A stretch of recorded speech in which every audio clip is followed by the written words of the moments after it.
Morning all, good morning everyone. आइए class को start करेंगे। फिजिक्स की क्लास को स्टार्ट करेंगे। साथ ही साथ स्टूडेंट मैं आपको बताऊं कि आपका एग्जाम होने वाला है, तो फिजिक्स में क्या आ सकता है, फिजिक्स में क्या तैयारी करनी है आपको। जितनी नोट्स मैंने बनवाई है, जो आपके पास फिजिक्स की नोट्स होगी, पॉइंट वाइज सारे रिवाइज कर डालिए। मैंने बड़ा शॉर्ट करके और इंपॉर्टेंट चीजें। हाँ बेटा, क्या कह रहे हो? कुछ कह रहे थे क्या?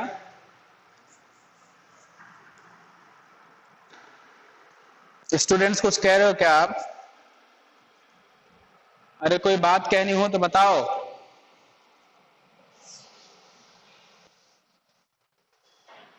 हाँ, तो स्टूडेंट्स है क्या कि फिजिक्स की नोट्स में जो पॉइंट वाइज जितनी चीजें लिखाई गई हैं, उन्हें आप रिवाइज कर डालिए एक तरफ से। समझ में आ रही है बात? डेफिनेशन, फार्मूला, प्रिंसिपल, जो कुछ भी लिखाया गया है वो आपके एग्जाम पॉइंट ऑफ व्यू से बेहतर है। दूसरी चीज आपको यह ध्यान देना है कि जैसे आप तक क्लास 8 में होता था, बेटा रिवीजन लिखाया जाता था। आप 9th में आ गए हो, अब यहां ऐसा कुछ होने वाला नहीं है। 9th में पॉइंट वाइज चीजें पढ़ाई जाती हैं। आप उस पॉइंट वाइज चीजों को क्या करिए, रिवाइज करिए। जैसे आर्किमिडीज प्रिंसिपल मैंने हेडिंग डाला और बता दिया, तो आर्किमिडीज प्रिंसिपल पे क्वेश्चन कैसे बन सकता है, जैसे डिफाइन आर्किमिडीज प्रिंसिपल या व्हाट इज आर्किमिडीज प्रिंसिपल ना, इस तरीके से क्वेश्चन बनेंगे। तो हेडिंग में जो हमने लिखाया है वो सारी चीजें आपको लिखना है। क्लास 8 तक जो बातें करते थे बेटा, क्लास 9th में बहुत कुछ बदला है, बदलता है। आप बड़े हो गए हो, बोर्ड की तैयारी के लिए हो, तो पढ़ाई का जो ट्रेंड होता है, जो वे होता है, वो चेंज होता है। यहाँ पे कोई या किसी भी तरीके से कोई रिवीजन लिखाया नहीं जाता है, राइट। जितनी भी चीजें आपके नोट्स में हैं, आपको लगेगा कि बहुत ज्यादा हो गया होगा, आपको ये लग सकता है कि बहुत ज्यादा है, लेकिन स्टूडेंट्स चूंकि 10 लेशन आपके फिजिक्स में है, 10 में से 5 हाफ ईयरली में आने ही है, तो आपको मेहनत ज्यादा करनी पड़ेगी, लेसन ज्यादा नहीं है। लेसन ज्यादा नहीं है बेटा, आपको मेहनत करनी पड़ेगी। क्लास 8 में आप बच्चे थे, अब आप बहुत बड़े हो गए हैं, इसलिए थोड़ा सा मेहनत करेंगे आप, ज्यादा कुछ भी नहीं है। क्या मेरी बात आप तक पहुंच गई है? क्या मेरी बात स्टूडेंट्स आप तक पहुंच गई? फिजिक्स की नोट्स अच्छे से बनाई होगी आप लोगों ने, और नोट्स की तैयारी करना शुरू कर दीजिए, ठीक है। कोई दिक्कत रिवीजन में आती है तो जरूर पूछिए, कोई दिक्कत अगर रिवीजन में आती है तो जरूर पूछिए। क्लियर?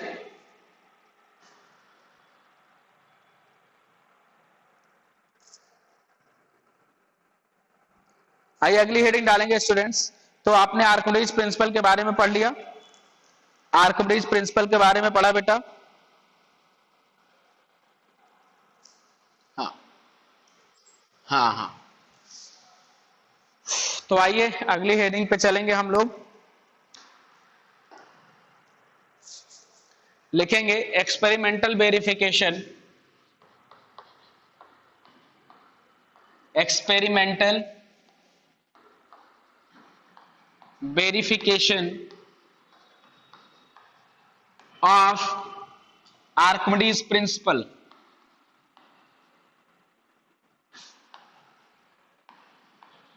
आर्किमिडीज प्रिंसिपल, ये हेडिंग डालिए। आर्किमिडीज प्रिंसिपल का वेरिफिकेशन करेंगे स्टूडेंट्स। आर्किमिडीज प्रिंसिपल क्या होगा, उसका एक्सपेरिमेंटल वेरिफिकेशन होगा।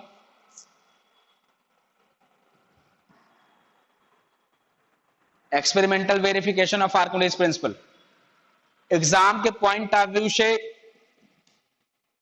न्यूटन्स के जो लॉज पढ़ाए गए हैं, इक्वेशन पढ़ाए गए हैं, आर्किमिडीज प्रिंसिपल पढ़ाया गया है, हाइड्रोलिक प्रिंसिपल पढ़ाया गया है, ये सारी चीजें इंपॉर्टेंट है।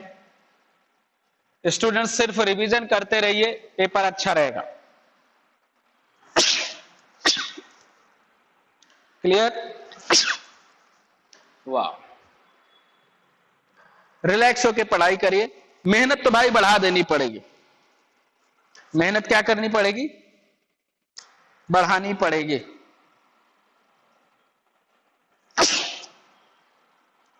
हाँ ठीक है।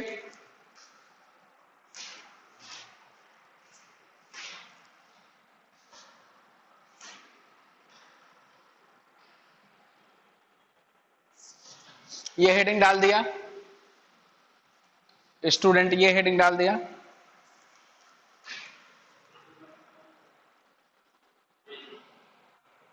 वन 154 लिखेंगे। Now we will see the verification of Archimedes principle. Archimedes principle.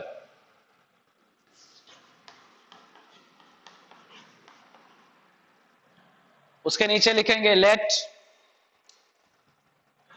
कोई, मैंने क्या कहा था आर्किमिडीज प्रिंसिपल में बेटा, क्या कहा था, किसी भी ऑब्जेक्ट को पानी में डुबोते हैं, अगर ये पूरा फिल है, पूरा पानी ये भरा हुआ है, तो इस पत्थर के डुबोने से, इस स्टोन के डुबोने से अगर स्टोन अंदर आ जाएगा तो कुछ अमाउंट ऑफ वाटर बाहर आएगा, और कितना पानी बाहर आएगा वो डिपेंड करता है कि जो ऑब्जेक्ट डुबोया गया है, सिंक किया गया है, उसका वॉल्यूम क्या है। जो ऑब्जेक्ट पानी में डुबोया गया है उसका जितना वॉल्यूम होगा उतना ही पानी इस ऑब्जेक्ट से बाहर निकल के आ जाएगा। यही आर्किमिडीज प्रिंसिपल है। तो आइए थोड़ा सा एक्सपेरिमेंटल वेरिफिकेशन भी कर लेते हैं, हो सकता है आपसे पूछा जाए। Now we will see the verification of Archimedes principle. लिखेंगे लेट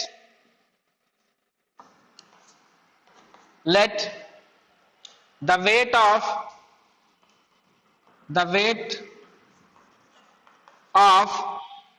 कोई स्टोन अगर इसमें हम डुबो रहे हैं बेटा, stone, let the weight of stone in air, air मतलब उस बकेट के बाहर जब था, इन एयर, ले लेते हैं कि जो स्टोन का वेट है हवा में वो x ग्राम है बेटा, x ग्राम है। उसको अगर पानी में डुबो देंगे तो वेट बदल जाएगा। वेट इसलिए बदल जाएगा, उसका अपना कोई होगा मास, और ग्रेविटी भी उस पर लगेगी तो कुछ बदलेगा। लिखेंगे the weight of stone in water, मान लेते हैं वो y है बेटा, y ग्राम होगा। मान लेते हैं कि उसी स्टोन का वेट पानी के अंदर y हो जाएगा, चूंकि ग्रेविटी भी लगेगी। अगर पानी में कोई चीज डुबोया गया तो उसका मास तो m ही है, इस पे नीचे की तरफ ग्रेविटी भी लगेगी तो वेट जो हो जाएगा उसका mg हो जाएगा, कुछ बदल जाएगा।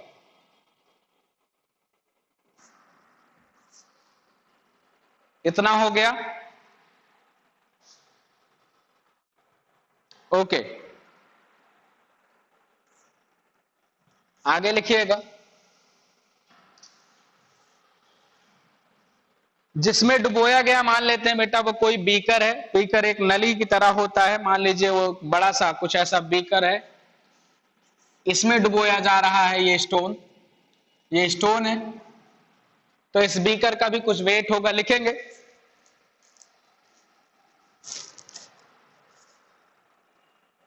Late the weight of empty, empty मतलब होता है खाली, beaker is a,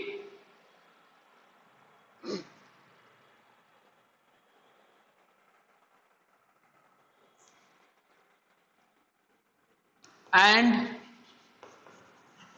the weight of beaker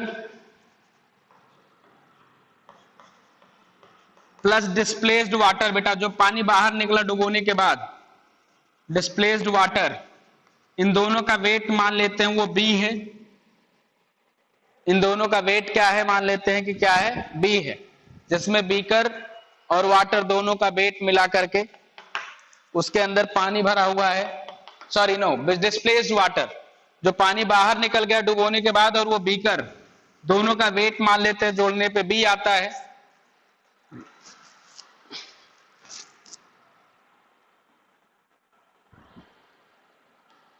तो मेनली जो आपको इसमें याद रखना है वो देख लीजिए, बहुत ज्यादा कैलकुलेशन में मत जाइए क्योंकि लंबा कैलकुलेशन।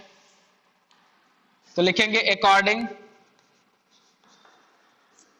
आर्किमिडीज प्रिंसिपल,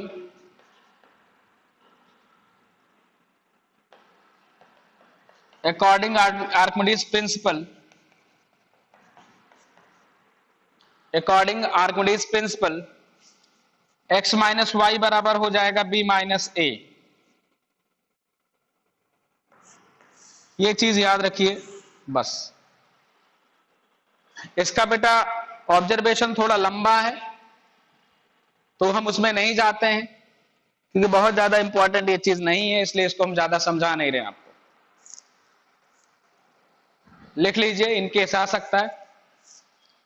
क्या इतनी बात हो गई स्टूडेंट्स?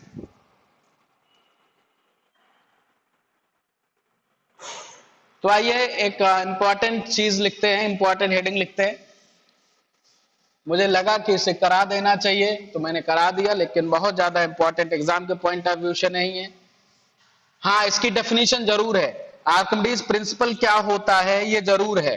ये तो वेरिफिकेशन था, तो वेरिफिकेशन बहुत इंपॉर्टेंट नहीं है, लेकिन आर्किमिडीज प्रिंसिपल होता क्या है वो बहुत ज्यादा इंपॉर्टेंट है, जो मैंने ऑलरेडी लिखा दिया। उस पर आप वेरी इंपॉर्टेंट लिख लीजिएगा। अगला लिखेंगे रिलेटिव डेंसिटी ऑफ सॉलिड।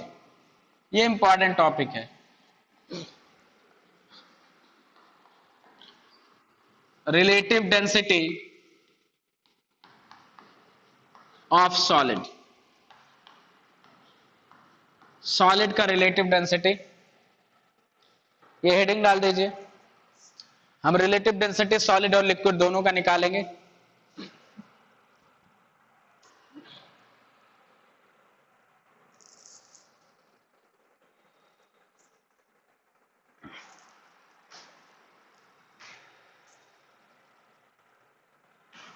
ठीक है,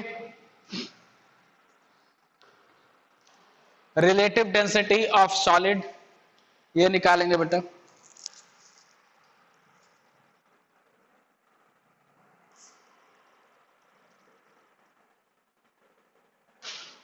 रिलेटिव डेंसिटी ऑफ सॉलिड का मतलब बेटा सॉलिड की डेंसिटी निकालेंगे किसके रेफरेंस में, जब ये सॉलिड किसी पानी में डुबो दिया जाए तब, और वो सॉलिड जब बाहर रहे तब। ठीक है, रिलेटिव डेंसिटी का मतलब दो रेफरेंस होगा, एक तब जब पानी में हो ऑब्जेक्ट उस समय, और एक दूसरा डेंसिटी कब, जब वो ऑब्जेक्ट बाहर हवा में हो। तो दो स्थितियों में कंपेयर करके रिलेटिव डेंसिटी को निकाला जाता है। दो स्थितियों में कंपेयर करेंगे। दो स्थिति कौन कौन सी होगी? जब कोई ऑब्जेक्ट पानी के अंदर डुबोया जाए तब, और दूसरा जब वो बाहर हो तब। दोनों स्थितियों में उसकी डेंसिटी क्या होगी? ठीक है, दोनों स्थितियों में डेंसिटी की बात होगी। ये रिलेटिव डेंसिटी ऑफ सॉलिड है। क्लियर हो रही है बात स्टूडेंट्स? क्या मेरी बात आप तक पहुंच रही है?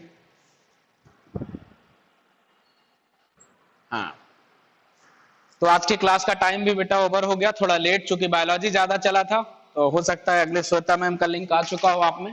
तो रिलेटिव डेंसिटी ऑफ सॉलिड कल की क्लास में करेंगे स्टूडेंट्स। तो आज के लिए इतना ही करते हैं everyone. Thank you very much all.